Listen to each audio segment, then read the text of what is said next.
मैं सीधे चलूंगा। अशोक सर, मुझे एक बात बताइए, ये सरकार का हिस्सा है, ये हमेशा अपने आप को सामना का एडिटर समझ के बैठते हैं, ये अभी भी एडवाइस दे रहे हैं? सरकार का हिस्सा है भाई, यू आर द गवर्नमेंट, आप सरकार हैं और आप ऐसी एडवाइस दे रहे हैं। संजय राउत बड़बोलेपन के लिए बहुत जाने जाते हैं। उन्होंने यूपीए का चेयरमैन बनाने के लिए शरद पवार के लिए लॉबिंग की, ऐसे कई स्टेटमेंट करते हैं। लेकिन यहाँ पे आपको एक बात देखनी होगी, जो देशमुख साहब है होम मिनिस्टर, उनका कोई एनसीपी में बहुत बड़ा वजूद नहीं है। वो हर पॉलिटिकल पार्टी से हॉपिंग करते हुए एनसीपी में आए हैं। उनके जाने से एनसीपी को कोई बहुत बड़ा लॉस होने वाला नहीं है। दूसरी बात, शिवसेना का और देशमुख का ये बहुत पहले 136 का आंकड़ा हो चुका है, जब 10 डीसीपी की बॉम्बे में ट्रांसफर हुई और उसके ऊपर मुख्यमंत्री ने स्टे दिया, फिर शरद पवार को इंटरवेन करने पड़ा।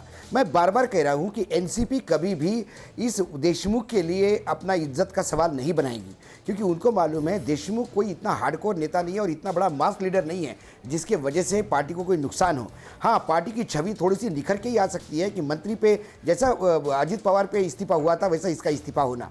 दूसरी बात, शरद पवार जब तक है, एनसीपी का कोई नेता क्या कहे, शिवसेना का कोई नेता क्या कहे, इससे कोई मायने नहीं रखते।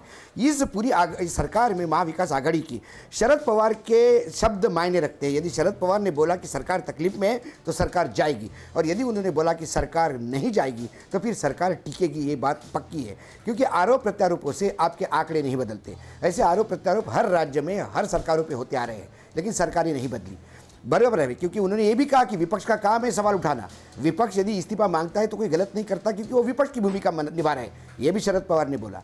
तो मुझे लगता है कि जयंत पाटिल का गृह मंत्री होना और देशमुख का जाना ये कल शाम तक लगभग तय है, और उसके बाद इन्वेस्टिगेशन होगा। बार बार कोई कह रहा था कि सीबीआई की इंक्वायरी होनी चाहिए। सुशांत राजपूत में सीबीआई की इंक्वायरी हो गई, क्या हुआ? अभी तक नहीं बता पाए कि सुशांत सिंह राजपूत का हत्या हुई, आत्महत्या हुई। सीबीआई का प्रोसिक्यूशन रेट क्या है? जिस हिसाब सीबीआई एक वर्ग प्रशिष्ट एक सरकार के हाथ में खेलती है, ये सारी दुनिया जान रही है। इसके बाद कौन होगा ऐसा महाराष्ट्र में जो सीबीआई की इंक्वायरी मांगेगा सरकार? हाँ, इंटरनल इंक्वायरी हो सकती है, ऐसी कई राज्य है जहाँ इंटरनल इंक्वायरी हो सकती है।